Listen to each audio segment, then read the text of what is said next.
From Chicago studios, this is the Muslim News on Muslim Network TV. Assalamu alaikum, I'm Samana Siddiqui. First, the headlines. Bloomington Mosque in Illinois vandalized. NYC Mayor rips International Baccalaureate decision to hold exams during al-Fitr. Israeli military attacks Palestinians celebrating Prophet Muhammad's birthday at al-Aqsa. UN to launch polio vaccination campaign in Afghanistan with Taliban's permission. OIC lashes out at India over rising wave of Islamophobia, hate crimes against Muslims. Our top story tonight. A mosque in Bloomington, Illinois was vandalized late Sunday night. Officials at the Islamic Center of Bloomington described the damage as fairly extensive. Picnic tables, HVAC equipment, fence panels, and more were destroyed. Mosque leaders said the incident sent chills and called it a hate crime that has not been dealt with adequately.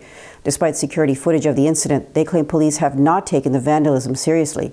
A lone perpetrator was caught on camera vandalizing the center. Leaders said the mosque was clearly targeted since no other cars, property, or homes in the area were damaged. A federal jury on Monday convicted a student at Chicago's DePaul University of attempting to provide material support to ISIS. Thomas Osadzinski was found guilty after a 2-week trial in the U.S. District Court in Chicago. He faces up to 20 years in prison for attempting to provide material support and resources to a foreign terrorist organization. U.S. District Judge Robert Gettleman did not immediately set a sentencing date. Osadzinski was arrested when an FBI agent, pretending to be an ISIS operative, approached him for developing a computer code. Prosecutors said that he wrote the code to help ISIS bypass programs designed to block the group's propaganda. New York City Mayor Bill de Blasio criticized International Baccalaureate for scheduling end-of-year assessments during the Muslim holiday of Eid al-Fitr next year. On Tuesday, he tweeted that the decision by IB is the height of insensitivity. The nonprofit foundation offers rigorous programs to more than 1 million students worldwide. De Blasio called for moving the tests, saying there would be no debate if they were scheduled on Christmas. 14 of IB's year-end exams, which are required for students to receive diplomas, are scheduled for May 2nd or 3rd of 2022. That will be during the Eid al-Fitr holiday, which marks the end of Ramadan. May 2nd is also a holiday for New York City public schools in observance of Eid. Activists on Tuesday called for postponing the Beijing 2022 Winter Olympics as China prepared to receive the Olympic flame in Greece. This comes a day after a protest disrupted the lighting ceremony in Olympia. World Uyghur Congress Advocacy Manager Zumratay Arkin said at a news conference there are no legitimate reasons to host the Games during a genocide. At least 1 million Uyghurs and other Turkic-speaking, mostly Muslim minorities are believed to be incarcerated in Chinese government camps in Xinjiang. Arkin said she has had no contact with her family since 2017. During Monday's ceremony in Olympia, activists unfurled a Tibetan flag and a banner reading "No Genocide" at the Games. A similar protest was held at the Acropolis in Athens.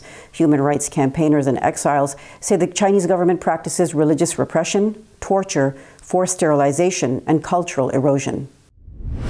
Israeli forces injured 17 Palestinians celebrating the birth of Prophet Muhammad, peace be upon him, on Tuesday. On a day of spiritual significance for Muslims, Israeli police attacked people marking the occasion in the Bab al-Amud area of occupied Jerusalem. Palestinian Muslims held a peaceful march around the old city where Al-Aqsa Mosque is located. They played music and chanted to mark the day known as Mawlid al-Nabawi.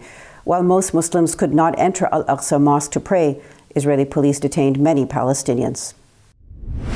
Turkish President Recep Tayyip Erdogan has been to 30 African countries numerous times during his premiership and presidency. This is as world leaders have been courting Africa for its resources and investment opportunities. Leaders of Germany, France, Spain, and Italy have paid the most visits to Africa in the past decade. But former U.S. President Barack Obama was the only American leader to visit the continent during that period. His successor, Donald Trump, never went to Africa while he was president, describing the continent in an offensive manner during a meeting in January 2018. President Joe Biden has not yet visited there since taking office in January.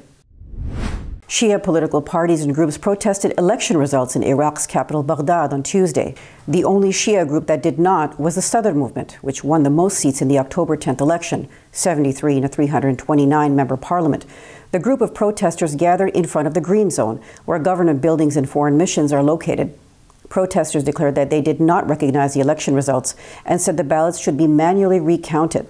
Iraqi President Barham Saleh on Monday called on all political parties to respect the outcome of the country's parliamentary elections. He urged those contesting to pursue legal and peaceful means. The fall of ISIS in 2019 in Syria led to the problem of what to do about the families of foreign fighters captured or killed there and in Iraq. Repeated calls for Western countries to repatriate their nationals have been largely ignored.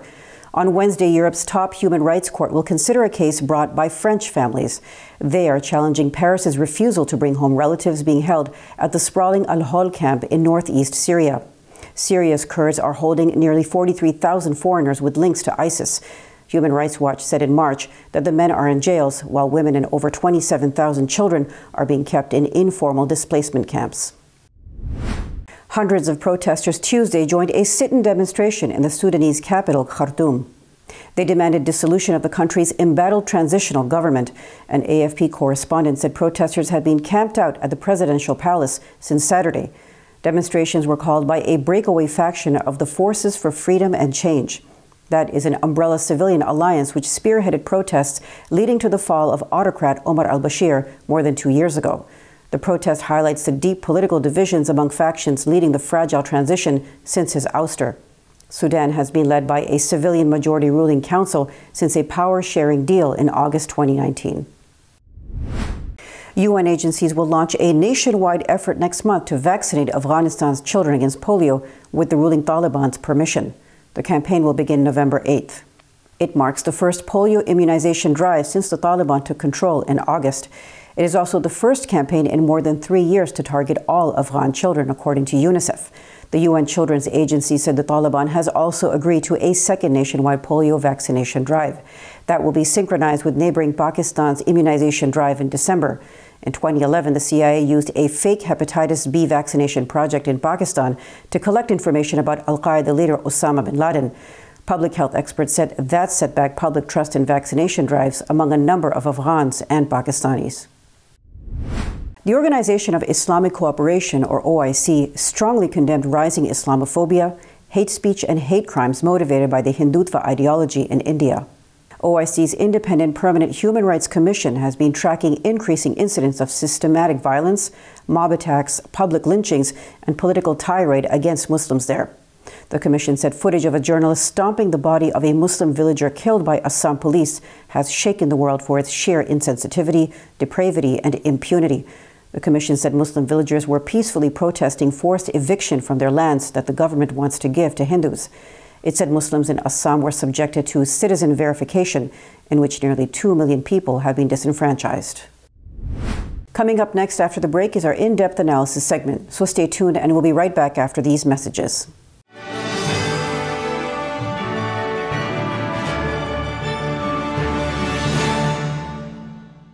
If I could be you, and you could be me for just 1 hour. If we could find a way to get inside each other's minds. Walk a mile in my shoes. Walk a mile in my shoes. Well, before you abuse, criticize, and accuse. Walk a mile in my shoes.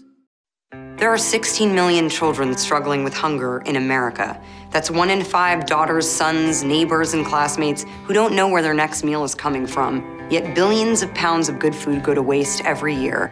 It's time we do something about it. Feeding America is a nationwide network of food banks that helps provide meals to millions of kids and families in need. Visit feedingamerica.org to help them feed even more. Together, we can solve hunger. Together, we're feeding America. Despite the development of a COVID-19 vaccine, millions around the world will not have access. We need a vaccine that's free and available to everyone, everywhere. It's time for a people's vaccine.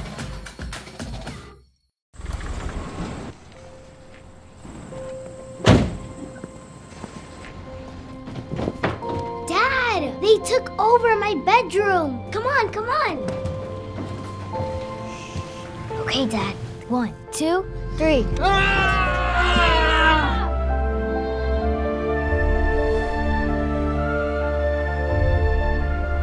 Dad!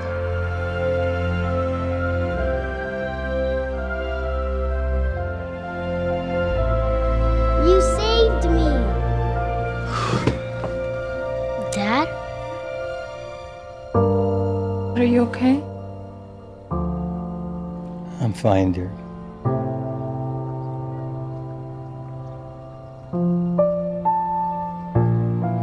Your hero needs you now, and AARP is here to help. Find the care guides you need at aarp.org/caregiving.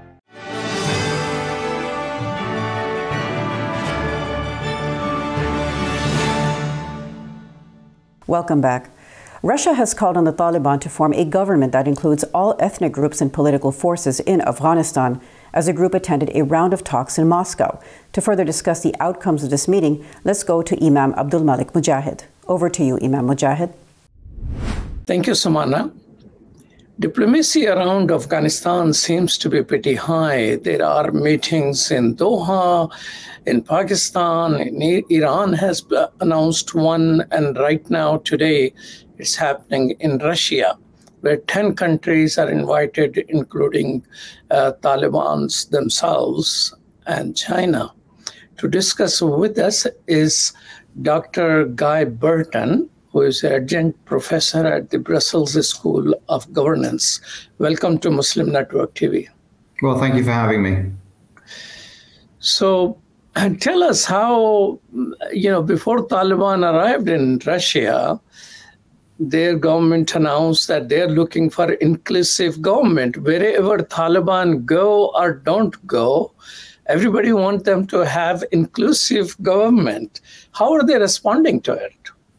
Well, they've made some moves in the last month to try and bring in some other participants in the government who aren't necessarily Taliban, who aren't of the Pashtun ethnicity, to include others that come from a technical or professional background, as well as some of the other ethnicities that are represented in or exist in Afghanistan. So there has been a bit of a change, not a substantial change, but you have on the one side the Taliban saying that they have made some changes, on the other side the international community questioning that it's really been enough. So the past two governments of Afghanistan were also asked to be inclusive, and they were thoroughly inclusive. It took some time to achieve inclusivity, but both of those failed. So inclusivity, do you think necessarily correlates with proper governance? I think the big challenge for the Taliban is that they come with a lot of baggage, obviously from the last time that they were in government, when they were running Afghanistan back in the late 90s and early 2000s. So there is that history that they have brought to the table. And I think that is really what's driving a lot of the international community's concerns and demands, especially in the last couple of months since the Taliban took over. Now, there are a couple of articles in Washington Post and New York Times, and here and there, very mildly, they say, well, there is peace in Afghanistan under Taliban as compared to the governance before. Do you think if they pick up some of the well-known and well-established names like Karzai and other people, is it going to give them a bad name that, okay, they're unable to, they're using the same people which have been tried and rejected before and things like that? Well, so I think that's one of the big. So what the Taliban has been saying is that when they have expanded some of the names in there in the government in the last month, but of course they haven't really included those from the previous government because as far as they're concerned, it was a failed and corrupt one. So you haven't seen those names, and whereas the international community, especially the West, would like to see names like Hamid Karzai in there, it's very unlikely that that's going to happen. Now, the 10 countries are present, along with Taliban, in Russia. Do you think Russia will continue to play a stronger role, or it will be one-off meeting just like the one which United States had with Taliban in Doha? So you mentioned at the start of your introduction that there's been a number of meetings that have been taking place in relation to Afghanistan in the last couple of months. I mean, this particular one that's taking place with regards to Russia today, that is really the first in what was very much a Russia formal process that began in 2017. It sort of quietened down for a number of years, and it's basically restarting today. So these countries have been talking about and around Afghanistan. In fact, actually, a couple of these countries were involved in the G20 meeting last week, and then obviously last month as well at the Shanghai Cooperation Organization. So there's a lot of international dialogue going on about and around Afghanistan. Although what's significant about this particular meeting today is that this brings the Taliban, the highest echelons, into direct contact with, sort of key parties on all sides of the countries that are taking part. And I think for the Taliban, this is important because they see it as a first step towards international recognition, because at the moment they haven't really received that. There's only a few countries in the world that have extended formal recognition to the Taliban, and so far, Russia, India, China, some of these key countries that are at the meeting today, so far haven't recognized them. And no one has recognized Taliban, and people keep asking them to be inclusive, guarantee all the human rights, women participation, and education. Do you think the Taliban will just simply say, well, you keep asking and we're not going to do it, we'll be on our way? I mean, these Taliban have been in dialogue in the United States since 2013. It took them a while to come to some agreement, and that agreement seems to favor more the Taliban than the United States or the government of Afghanistan at that time. Do you think Taliban will demonstrate some flexibility towards the demand, because that will look like that they have submitted? Well, of course, there's, one of the things that we tend to overlook, of course, is what's going on within the Taliban. I mean, this is, it's not a unified single entity. I mean, there are different elements and groups within the Taliban, ranging from, more pragmatic to far more hardline elements. And so when they are trying to respond to a lot of these demands and pressures coming from outside, they've got to also balance that with the the concerns within the Taliban itself.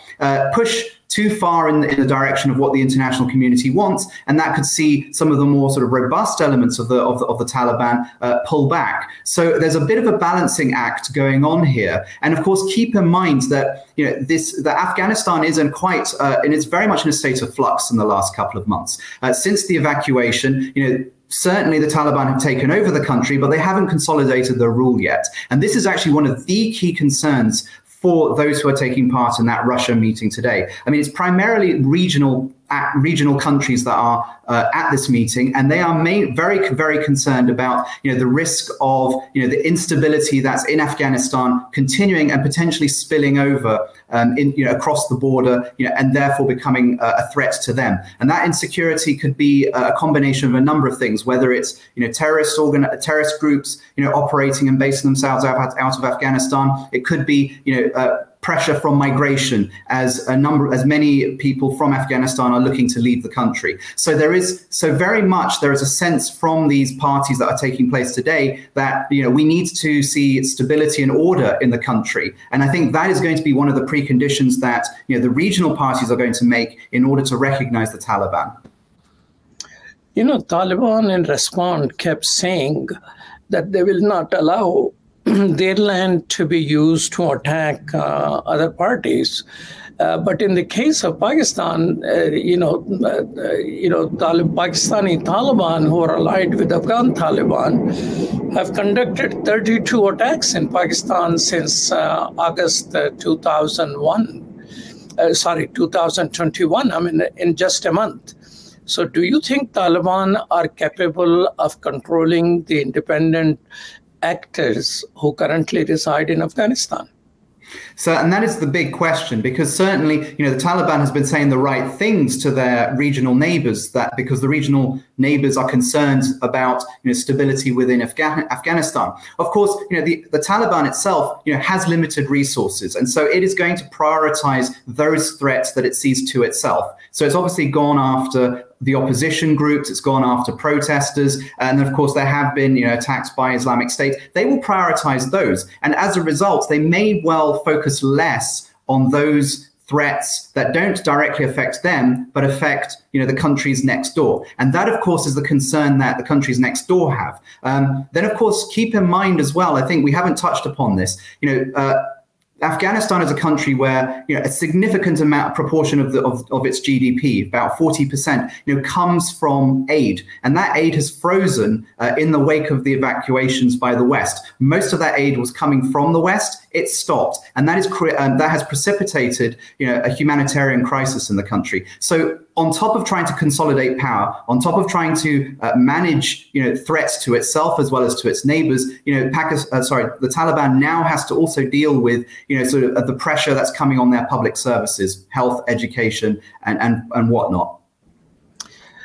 You mentioned a high level of dependence, but don't you think Afghanistan has two types of economy, which is independent of the banking system and formal economy, and that may be stronger and larger, and that the Taliban was in control of good part of Afghanistan, which was still functioning without the normal economy.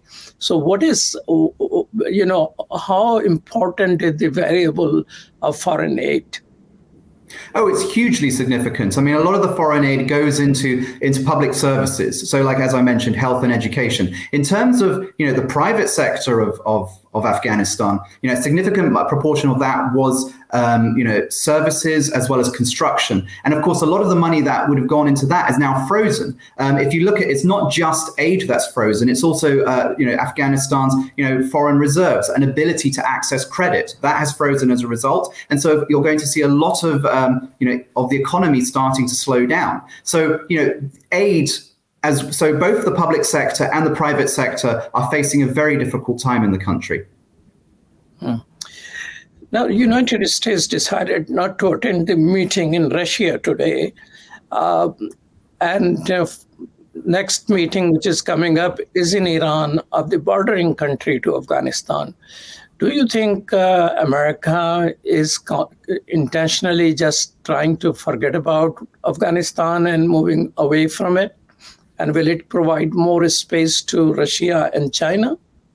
Well, it certainly looks like that. I mean, it's much harder to influence matters on the ground when you have pretty much left. And I think what we're going to see, I think what's going to be a very interesting parallel is looking at Afghanistan in much the way that, things have happened in Syria over the last decade. It's very difficult for the West to be able to, to influence these affairs when those that it's opposed to are in power. Now, what's interesting, and I'm moving slightly away from the US, the European Union recently said that it was committing itself to spending 1.5 billion euros in aid to help this humanitarian crisis that's coming about. But what they propose to do is try and put that money into international agencies that are operating in Afghanistan without much involvement from the Taliban, if they can help it. Now, that's going to become incredibly challenging, because the more that the Taliban takes control, the more it consolidates its control over the country. It's going to be a lot harder to see space between government and other actors operating within that. And I think that's going to be something that the United States is also going to have to face. In terms of its ability to influence, it's very much taken itself out of the picture. Now, in terms of the Russia meeting today, it has claimed that it's about logistical and technical reasons that it's not present. But it's very much, it's very significant that it's not present at these conversations that are taking place today. And it's the regional parties that are much more concerned and having a much more direct effect as a consequence of all of this. But whether they're able to actually achieve anything is another matter. Expectations were set pretty low even before today's meeting by the Russian hosts, saying that this was only going to be a stepping stone. And I think what we're going to see in the coming months is more and more of these meetings. Maybe through this we'll start to see some consensus being developed out. But still, this is very much, it's certainly not a cut and dried situation. It's not clear that there is a consensus yet as to how the Taliban in Afghanistan and its neighbors are going to relate to each other moving forward. Dr. Burton, as compared to Western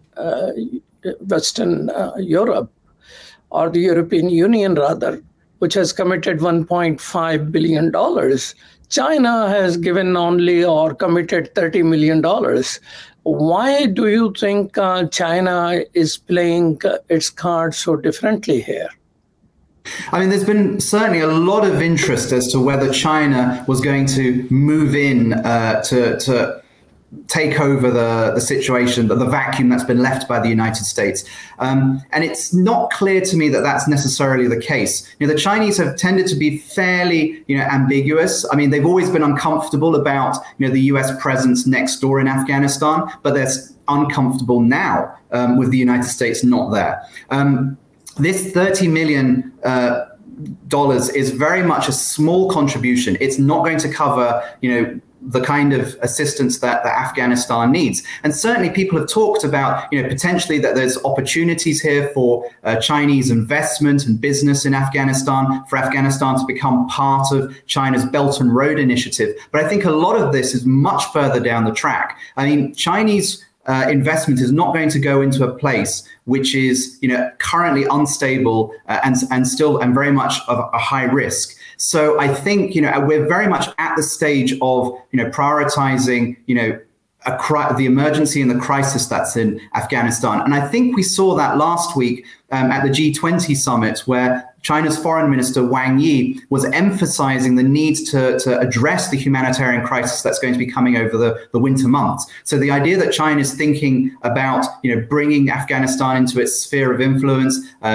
becoming more and more present in the Afghan economy, I think is much further down the track. Certainly the Taliban is interested in Chinese finance and investment, but I think the position in Beijing is a little bit more reticent. Well, Dr. Bertrand, you being in teaching governance, what would you advise Taliban, which will be different than all the headlines about being inclusive? I mean, I think the big challenge, I mean, of course, the key thing that the Taliban wants, and I said this at the top of my comments, is that they want international recognition. I think one of the interesting things about this meeting is that even though the current parties, the countries haven't formally recognized them as yet, this is a kind of a de facto recognition. And I think the Taliban will certainly wants to use this and build upon this, in an attempt and in a bid to both consolidate its power at home, but also in order to be able to reach out into the wider international community. Certainly, there's a lot of these events that are going to be coming up over the next few months. And I think what we'll see is the Taliban wanting to be more and more present there. And certainly, I think facts on the ground, count a lot, even if the diplomacy is not sort of recognizing them as such. I think the fact is that if they do get into these events, they do become, their voice will be listened to. Well, thank you so much, Dr. Burton, for your time. Appreciate it. Thank you. Back to you, Samana. Thank you, Imam Mujahid. That's all from our Chicago studios tonight. Thank you for tuning in. You can find previous episodes and more on our YouTube or Facebook. For more content, keep watching Muslim Network TV or visit muslimnetwork.tv. Salam and good night.